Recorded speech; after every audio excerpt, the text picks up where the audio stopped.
Allahu Allahu Allahu Allah Allahu Allahu Allahu Allah. Dr. Zakir Naik has been in the eye of the storm ever since the Dhaka terror attacks, when one of the attackers cited him as the inspiration. To talk about all this and more, Dr. Naik himself, in his first interview to any Indian news channel. Doctor, we're doing this interview in Jeddah. Isn't it ironical? Why can't you come back to India and make your case? The point to be noted is that I am an NRI, a non-resident Indian, and most part of the year I live outside. So I have an Aqama of Saudi Arabia since many years, even of Dubai. So most of the time I stay outside. So that's the reason I wouldn't like to come all the way just to give an interview. No, it's not a question of interview. You know that, you know how the situation has developed in India. There's been a furor. People have been asking, raising many questions. So what are you afraid of? If there is nothing to hide, why don't you come back to India and answer these questions? Yes, I'm aware that there were many allegations on the Indian media, and I've heard the allegation that Zakir has inspired many terrorists, and many of the Indian channels labeled me as a terrorist. As far as being afraid, I'm not afraid at all. So far, there is not a single Indian government authority which has called me. So if they call me, not a single, because to call they should find something substantial. Just because the Indian media, the television channels, all the newspapers, they want, I'm not going to come for a media trial there. Anyhow, in spite when all these things happen, I was supposed to take out a time for 1.5 days. And I'd called a press conference on the 12th. I was supposed to land on the 11th, have the press conference on the 12th and come back. I was supposed to be for 1.5 days from my busy schedule. I'd taken out time, but we had a great difficulty in finding venue. The venue was booked, it was cancelled. Then again, there were 4 5-star hotels. And 5-star, they agreed. They said fine, then again they cancelled last moment. We went to another one, they cancelled. I don't know who pressurized them. Then finally I had to cancel the trip. Then it took us 4 days. Then I told one of my friends who has a big hall. He said no problem. Even he was pressurized. Finally we had to do in a place which... So the long and short of it is that if needed, you are prepared to come back to India? If any government authority wants any inquiry, I'm most willing to cooperate. But you don't expect me to take out time 1.5 days, again cancel, again come, again cancel. And this is a media trial. If any government authority of India, investigation authority, wants any cooperation, not only Indian, any foreign authority, if they want any cooperation in which they can catch any terrorist of the world, I'm willing anytime. Dr. Certainly it is not the media which has cooked all this up. After all, your name came up when one of the attackers in the Dhaka, in the dastardly terror attack at the Dhaka bakery, took your name. And it's ironical that your television channel is called Peace TV and your name is being linked, and terrorists are taking your name, citing you as an inspiration. If you know, the attack took place on 1st of July in this year. There was a newspaper by the name of Daily Star which said that one of the terrorists was inspired by Dr. Zakir Naik. And Dr. Zakir Naik is banned in UK, in Canada, in Malaysia. And later on, the Indian media picked it up and blew it out of proportion. A few days later, the same Daily Star on the 9th of July said, we never ever said that Dr. Zakir Naik inspired any terrorist to kill innocent human beings. What we said, that one of the terrorists was a fan, that's it. So when the Bangladeshi paper corrected, and they went on to said that we stand corrected, that Dr. Zakir Naik is not banned in Malaysia. So when the newspaper, the article from the newspaper with the Indian media picked up this news, why didn't they correct themselves? So this shows the double standards of the Indian media. No, the Indian media, How it started? It started from an article that came in Daily Star on the 3rd of July, right? But the Indian media, let's be fair, the Indian media is also focusing on some of your speeches. And let's talk of your speeches. Can you deny that words and language used by you in your speeches is liable to spread disaffection, in fact hatred amongst communities? I have seen, there is not a single lecture of mine if not taken out of context, will ever spread hatred. All my speeches bring communal harmony. It brings communal harmony between the various sects of Muslims. It brings communal harmony between the various religions of humanity, Muslims, Hindus, Muslims, Christian. What the media has done, they have done a devilish thing. They have picked up my sentences out of context. They have quoted half my sentences. And some of the clips shown are doctored. Imagine if I have to take your interview and if I ask you that how is Hitler?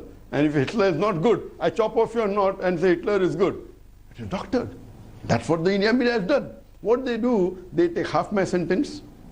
And if I do the same thing, all these journalists... Okay, so let's speak specifics. Did you or did you not say that, that it's justified to become a terrorist? Never ever. I challenge anyone to point out a single paragraph of my speech. In your reference to America? Never ever, never ever. It's, as I told you, some clips are doctors, some clips are doctored, most of them are out of context, and many of them, they're half statements. I challenge. What I would say that the Indian media, when they pick up any sentences, they should see the full lecture. You can't pick up out of context. And I challenge one journalist who has spoken against me. If he says and say, I've seen the full lecture. If they pick up 5 clips, have they seen the full 5 lectures? Anyone with an unbiased mind, and I challenge them to show the full lecture of mine.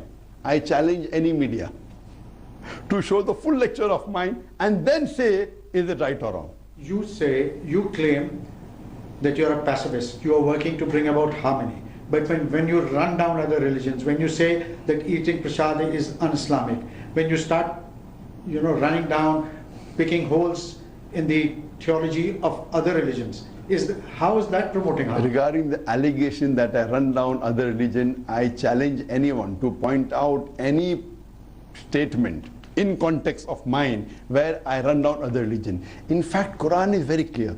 Quran says in Surah Anam chapter number 6 verse number 108 that revile not, abuse not those gods who they worship besides Almighty Allah, lest in the ignorance they will revile Allah subhanahu wa ta'ala. I have never run down any religion because that is against the Quran. Yes, if you ask me a question, can a Muslim eat prasad? I said, no, Muslim can't eat prasad. And I give the reference. Yes, I'll give the reason. And I give the reference. It's mentioned in the Quran in no less than 4 different places. In Surah Baqarah chapter 2 verse number 173. In Surah Ma'idah chapter number 5 verse number 3. In Surah Anam chapter 6 verse number 145. And in Surah Nahl chapter 16 verse number 115. It says, Hurrimat alaykumul maitutu waddamu walamul khinzir. Wama uhilla li ghayril bi. Forbidden for you for food are dead meat, blood, and flesh of swine, and any food on which any name besides the name of Almighty Allah is taken. So in Islam, a Muslim is not supposed to have food of anyone, any name. Even if the name of Prophet Muhammad, peace be upon him, is taken on the food, you can't have it. If any name besides Allah's name is taken, it's prohibited. No, this is my religion. And the Constitution of India... Do you realize that this is liable to be misunderstood? That leads to... But I cannot change my religion. According to the Article 25 of India, I am following the Indian Constitution. Indian Constitution says in Article 25, every citizen of India has the right to follow, practice and preach his religion. I am following my religion. Same way if a Hindu thinks, I don't want to have beef, that's his belief. I as a doctor, I know eating beef is good. But if he says he doesn't want to have beef, that's his prerogative. I will not say running down Islam. Doctor, you've been away from India, but do you realize that people back home in India are likening you to Praveen Togadia and Sadhvi Prachi? They say that your speeches are provoking communities, creating discord. I challenge any channel to show the full speech of Praveen Togadia and full speech of mine and let the audience decide. What is happening in the news channel, the anchor person, he is the lawyer, he is the judge, and he is the jury. I challenge any of the top journalists who has a good rating. If they want to have a good rating, or not the small one, I don't waste my time. I challenge any journalist. And one of them, I don't want to name them, I don't want to be the famous, that let's have a debate that who is more beneficial for the society, Zakir Naik or the journalist. Let's have a debate, 1 hour he speaks, 1 hour I speak, a half an hour debate, and then half an hour rebuttal, he speaks, half an hour I speak. Let there be a question and answer session for 1.5 hours. Let there be a fair hearing. In the news channels of India, what they do, that the anchor person is supposed to be neutral. There are very few journalists that I saw regarding myself. One was Karan Thappar. I found him that he was very neutral, though the information given to him was also wrong. Yet, when the argument was given by lawyers on the panelists, for example, Soli Saurabhji, and there were other people, he repeated the argument without thrusting his view. What happens on the Indian TV, they start and say, okay, now we are going to prove that Dr. Zakir Naik is a terrorist. And they get 3 people for 3 people again. Dr. Naik, it's very easy to blame the media. I mean, the messenger is always the one who gets blamed first. But in your speeches, I'm quoting from your speech, in one of your speeches you defended the concept of suicide bombers in certain situations. Now, is this not a support for ISIS? Never ever have I defended suicide bomber as a whole. I made it very categorically that any suicide bombing in which innocent people are killed, it is totally prohibited in Islam. And they are quoting out of context. Let them show the full lecture. Let them show the full question answer. A lot of people believe that your speeches actually inspire young men to take to terror. A lot of people, you may not be aware that Peace TV has 200 million viewers, the full Peace TV network. English has 100 million viewers, the Urdu has 80 million viewers, we are on 14 satellites, the Bangla is there, the Chinese is there, and there are 14 million fans of mine. If I was spreading terrorism, there should have been at least a million terrorists. In the full world, in the past 25 years, hardly you can name 10, 15, 20 people. So if I agree with you that you are right, there are more than 200 million fans of mine. And if 10 people misunderstand me, who's to blame? It's like giving an example. There is a doctor who has saved thousands of lives, but he could not save 5 patients. And you say, oh, you are a killer of patients. This is what the media is doing. And if this is the case, why have so many government give me award? Today, the most highest Islamic award in the world is the King Faisal Award, the service of Islam, the highest award, equal to the Nobel Prize of Peace. Equally, some governments have banned you from. Some no, one.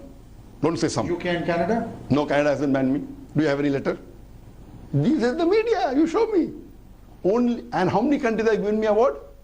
Highest award. Malaysia, Indonesia, Who said that?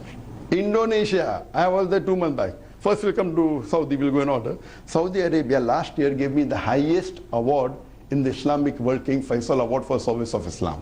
I also got the second highest award of the Islamic world from the Dubai government, the Dubai International Holy Quran Award 3 years back. I got from Malaysia 3 years back the Toko Mahanajiri Award, which is normally given to a local Malaysian. Once in a blue moon it's given to a foreigner. In the last 25, 30 years, I'm the 4th foreigner who got it. So India should be proud that out of 4 international people, I am one of them who got that award.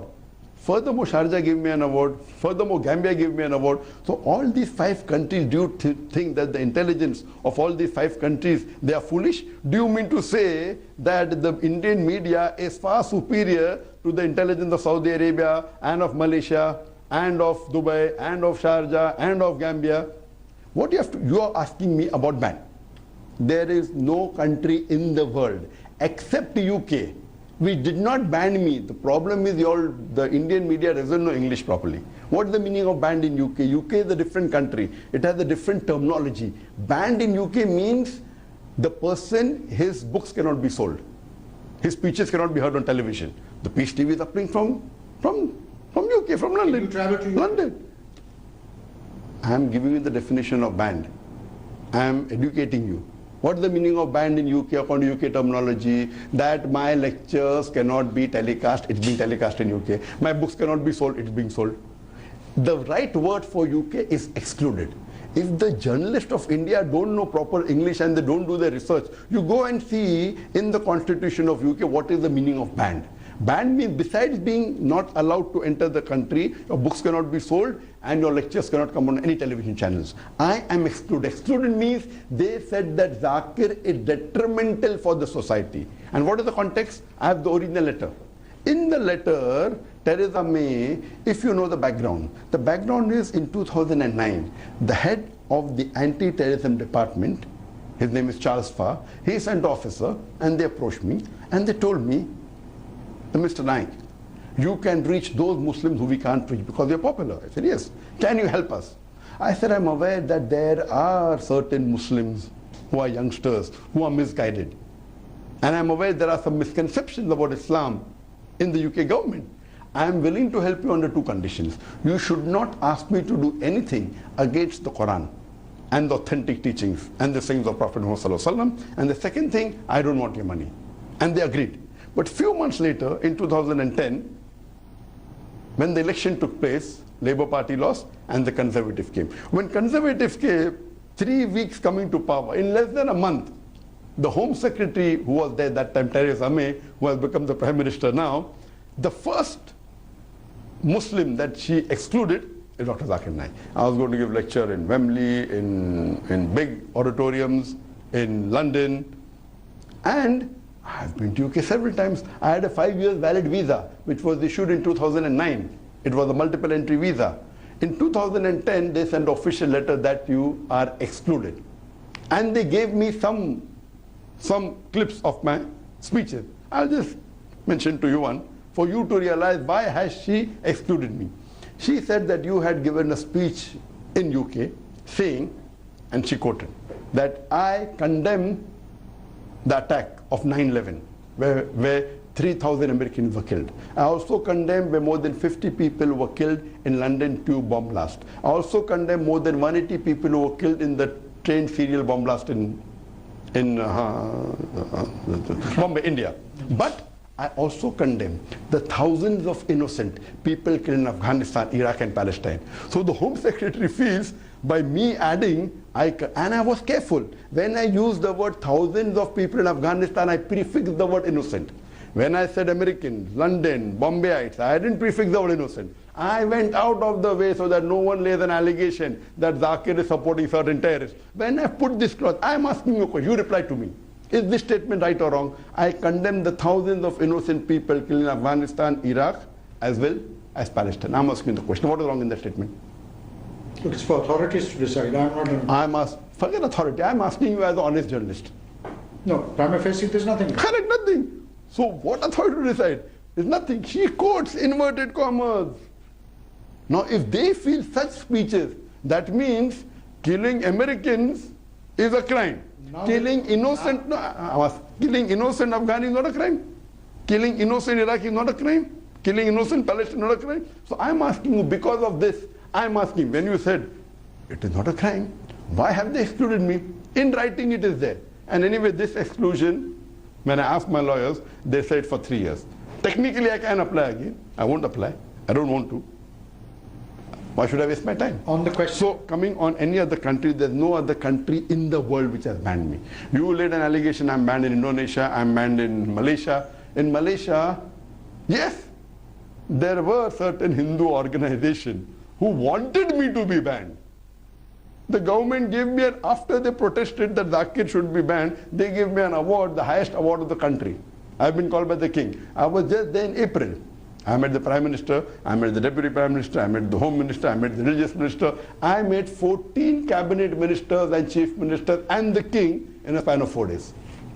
Dr. Naik, now that we're talking of terrorism, categorically state where do you stand on ISIS, what is your stand on Taliban, what is your stand on the dastardly terror attacks that have taken place in Baghdad, that have taken place in Dhaka, that are taking place across the world? I am very clear, and I've told this 1,000 times. If the media picks up some of my statements out of context, even if you count, I have given more than 2,000 lectures in the past about 20 years, there may be hardly 10 such statements they can pick up. There are more than 1,000 statements of mine which are unequivocal, unambiguous, and I've told that 1,000 times, and I'm repeating it. I condemn all terrorist acts. Because Quran clearly mentions in Surah Ma'idah, chapter number 5, verse number 32, that if anyone kills any other innocent human being, whether Muslim or non-Muslim, it is as though he has killed the whole of humanity. And if anyone saves any human being, it is as though he has saved the whole whole of humanity. I'm a student of comparative religion. No religion in the world asks people to kill innocent people. But Quran is the only religious book on the face of the earth which gives the statement that if you kill one innocent human being, you have killed the whole of humanity. I have read the Bhagavad Gita, I have read the Veda, I have read the Mahabharata, I have read the Bible. I challenge anyone to take out any such statement equal to the Quran which says if you kill one innocent human being, you have killed the whole of humanity. So as far as I am concerned, all terrorist acts done by any human being in the world, it is prohibited. It is the second major sin in Islam. As far as ISIS is concerned, I always ask the question, suppose I tell that I am the President of America. Will you report on your channel that I interviewed the President of America in Jeddah? Will you say that? No. You will say the person is telling a lie or the person is a lunatic. Similarly, when an organization comes and says that we are an Islamic state and they're killing innocent people, when the Quran is clear that killing innocent human being is like killing the whole of humanity, how can you agree with the label they're giving themselves? So I tell the media, and specifically the Muslim media and the Muslims, that when you read in the newspaper, this name Islamic State is given by the enemies of Islam. Don't report on your media that Islamic State has done that, is totally wrong. I call them anti-Islamic State of Iraq and Syria. So I will tell the anti-Islamic State of Iraq and Syria has killed the innocent human beings. For me to say Islamic State, I am endorsing that the Islamic. Will you ever say that I'm the President of America? No. So why are you using double standards? It is clearly mentioned in the Quran that killing innocent human being is like killing the whole of humanity. So I tell the Muslims that in their ignorance, what they're doing, they are endorsing these people. And it is the news media which are giving them more publicity. What? So I will tell them that they are anti-Islamic State. And anyone, leave aside anti-Islamic State does it, whether Muslim does it, whether non-Muslim does it, whether they're talking about Baghdad, whether they're talking about Medina, whether they're talking about Dhaka, whether they're talking about Bombay. When I've categorically told in so many lectures, no, do you want me to say that every act anyone does, I'll come and condemn? Generally, anywhere in the world, whether New York, whether London, whether Baghdad, whether Palestine, whether Afghanistan, whether Iraq, killing innocent human beings is condemned. Dr. Naik, you've spoken vehemently here. But do you realize that there is, across the world, increasingly Muslims are being viewed with suspicion? Islam, unfortunately, is not the most popular religion across the world. And would you agree that a part of this problem also stems, responsibilities also devolves on Muslims, on the way some people in the name of Islam have acted? Regarding you saying that Islam is not popular, I would say no. Today it is the most popular. It is the maximum practiced religion in the world. In numbers, Christianity may take, but scholars agree that in practice, Islam is the largest followed religion in the world. I do agree with you that today the world looks at in a different angle. For this, I would blame the media, and I've given lectures. I'm a man of the media. I've given 7 lectures, and according to me, those who are indulging in such acts of terror in the name of Islam. I'm coming. So it's not the media which is. Of course. So number one, according to me, and you ask me the question, I have to give my view. I have not repeated your view, correct? You're asking me, so I'll give my view. Give me a chance to give my view. Certainly. According to me, number one responsible is the media. Today, media is the most important weapon in the world. It can convert black into white, day into night, hero into a villain, villain into a hero. Today, what the media does, picks up black sheep of the Muslim community and they portray as though they're exemplary Muslim. I do agree. There are black sheep in the community. I'm not saying that all those who claim to be Muslims, they're 100% practice Muslim.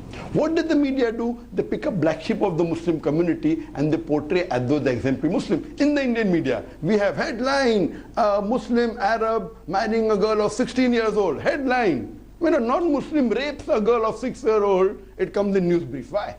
These are the double standards of the media.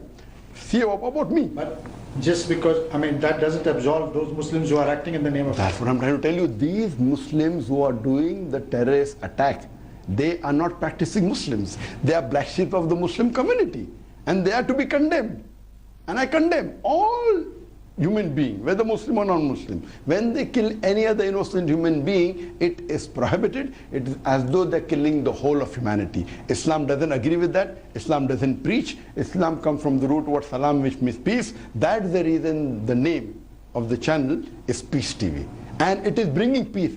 Now what's happening, those people, many people don't want peace. If peace is there, how will the factory work? Many countries want to sell weapons. If peace is there, how will they sell weapons? And you know that. You know that better than me. What they don't want peace to be there. And our channel is promoting peace. Our channel is promoting peace. There is, throughout the world it is seen. Almost all the countries of the world it's seeing. What is the problem with Bangladesh and with India? I don't know. UK, which has the stringent law, we got the downlinking permission. I'm asking you, what is the problem? Why doesn't the government say? Why doesn't the government say this program, show half an hour, this program half an hour, what we have seen, it is detrimental to the Indian society. I challenge. You mentioned the government of India. You have issues with the government. Do you believe under this present government, intercommunity relations in India have always been fraught? Do you believe that under this present government, those tensions have increased? See, as far, when I told government, I didn't say present or past. No, I'm asking you specifically. No, I'm answering you specifically. We didn't apply for the downlinking permission in the present government. We applied in the previous government. We applied in 2008, 2010, 2012. Always it was refused. They didn't give us a reason. That said security reasons. Why? When there are so many channels of the Christians that are running, many, more than 10, 20, there are Hindu channels. Why don't they have not allowed a single mainstream Muslim channel? Why? This present government, I haven't applied. I'm going to apply. I'm going to ask the Peace TV officials, I'm going to tell them, apply, and let's see what is the motive of this government. As far as the past government was there, thrice they refused. And they haven't given us a reason.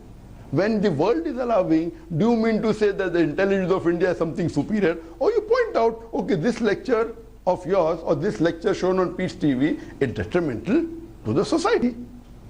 So as far as this government is concerned, I'm going to ask the Peace TV officials to apply again. And I feel that now since they're doing inquiry, I feel that when I want them to do inquiry on my speeches, I know that they have said, as far as the present government is concerned, regarding myself, I'm not a politician. As far as I'm concerned, the present government hasn't bothered me at all, till now. Even till today, till the time I'm talking to you. Tomorrow I don't know what will happen. Till today, I have got my reservation with the Indian media. Even though the Indian media in the past 2 weeks have called me as terrorist #1, I have not received a single call from any Indian official government for investigation. That shows that they are really careful. They are doing research. So it's the media to blame, but tell me. 100%. Okay. Till today. Tomorrow I don't know. You are entitled to an opinion. I may beg to differ. Do you believe, and there are many politicians, and I'm specifically coming back to this question because there are many politicians who are of this view, but do you subscribe? Of the view of what? Of the view of what? No, of the view of what? Just coming to that. Do you subscribe to the view that tensions under the present government, under the present Prime Minister, have increased? See, tensions, asking about myself, asking about the others. I'm asking intercommunity tensions. Intercommunity tension, yes, they have increased. In some cases have decreased. I am a specialist of Islam and comparative religion. You spend a lot of time in the Middle East. The Prime Minister has been on an outreach program. Yes. What kind of an impact has it had? See, as far as the present Prime Minister Narendra Modi is concerned, I have to be very honest with you, that in my limited knowledge that I have, he is the first Prime Minister of India in a span of 2 years had been to so many Muslim countries. Out of the country he went to 50%, 3 Gulf countries. He went to Saudi Arabia, Qatar, UAE, the 3 most powerful countries of the Gulf countries. Actually, he went to Pakistan. Yes, I'm coming. He went to Pakistan, he went to Afghanistan, he went to Turkey. He has gone to the central Russia. He has gone to Uzbekistan, so many countries. So, if his intention is to increase the relationship and better the relationship of India with the other Muslim countries, to increase the relationship of the Hindus and the Muslims, I'm for him. And that's good. So if his intention is to get communal harmony between the second and the third largest religions in the world, Hinduism is the third largest followed religion in the world. Islam is the second in terms of number. In practice, it's #1. So if he's trying to get these 2 large communities and he's trying to build communal harmony, I'm for it. And in reciprocation, we saw that the king of Saudi Arabia, King Salman, gave him the highest civilian award. So if the intention of King Salman is that by giving an award, India and Saudi Arabia come closer, that Muslims and Hindus come closer, I'm for King Salman. If the intention is important. So I believe that I don't know of any Indian Prime Minister in such a short span has gone to so many Muslim countries. So I'm for it because Quran says, Quran clearly states, in the Quran Surah Imran, chapter 3, verse 64, Ta'alaw ila kalimatin sawa'in bayna bainakum. Come to common terms as between us and you. So if I have to look, in my perspective, that the relationship, if he's going to make it better, I'm for him, as far as this is concerned. In politics, I am not a politician. My field is Islam and comparative religion. In the course of the interview, you've spoken of the kind of influence that you have. There are issues. India has the second largest population of Muslims in the world. There are issues that beset the community. There are issues that, don't you believe there is time for reform? Why don't you address issues with regards to status of women? There's this issue of a verbal triple talaq. Millions of Muslim women have signed a petition in India, are crying out for reform. You're saying India is the second largest Muslim country in the world? According to me, it is the largest. Yes, the Indian government records may say second. According to me, it is the largest, more than even Indonesia. I feel there are about 230 to 250 million Muslims in India, 20%, I believe, or maybe more than that. It is the largest. Regarding me speaking on issues like women's rights, that is the problem. That the Indian media doesn't see my lectures. I have given 2,000 lectures. So where do you stand on an issue like verbal triple talaq? I have given a lecture on women's rights in Islam, modernizing outdated. Regarding triple talaq. Now you asking me a question, I'll give you answer. Now when I give answer, some Muslim will feel offended. As far as triple talaq is concerned, if you read the Quran and say hadith based on that, if someone gives triple talaq in one sitting, according to me it is counted as one. I know there are different schools of thought in Islam. In Islam, there should not be any sect. But there are different opinion in scholars. I believe in that group of scholars that if you give triple talaq in one sitting, it is counted as one. That is my understanding of the Quran and the Hadith. Many Muslims don't like it. Now when I give an opinion, they say Zakir gives the fatwa. I'm giving an opinion. I'm not a scholar. I'm a student of Islam and comparative religion. Now when I give, and I can give references, I know the time is short. In Surah Baqarah chapter 2 or number 228 it says that. It said in Surah Talaq chapter number 65. I can give references. For more details you can see my cassette. According to me, when you give triple talaq, it is counted as one. And Islam is one of the few religions which gives right that divorce can be given. Most of the religions you can't give divorce. So Islam says that if two human beings are not compatible, husband and wife. Conditions laid down. Of course there are conditions laid down. All the conditions I've discussed in my lecture. You can't give it on an SMS. That's what I'm trying to tell you. That there are conditions which you have to follow the Quran. And for that it will take time. But the conditions giving together, even if you give three together, according to me, it is counted as one. There's another demand which is very much in the news. There's a call for a uniform civil code in the country.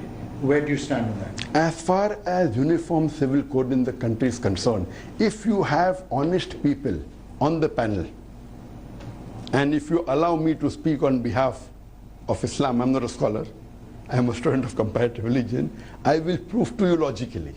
I agree with the Uniform Civil Code, but not be biased like how the media does or like what certain country does.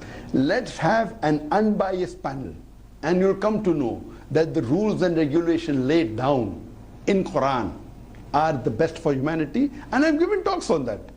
And I've proved it, that the rules and regulations laid down in the Quran are the best for humanity. I call Quran as the future world constitution. It is the most positive book in the world. It is a proclamation to humanity. It is a fountain of mercy and wisdom. It's a warning to the heedless. It's a guide to the erring. Are you not in favor of uniform civil code? If it's an unbiased panel, I'm for it. But if it's a biased panel, like how the Indian media is doing today, we should not have it. Because it's one-sided, taking out of context, not giving opportunity for clarification. If you have an unbiased panel, I, with my humble, limited knowledge of Islam, I will be on the board, one of the speakers for Islam, and I'll prove logically to the world that the teachings of Islam are the best for humanity. Therefore, I've given the talk. Islam, the solution for humanity. If this is the case, I totally agree. There should be uniform civil code. All should believe in only one religion. All should believe in one way of life. All should have common laws. But that law should be seen to it. It is the best for humanity. Dr. Naik, for taking time out and speaking to us, thank you very much. That's my pleasure.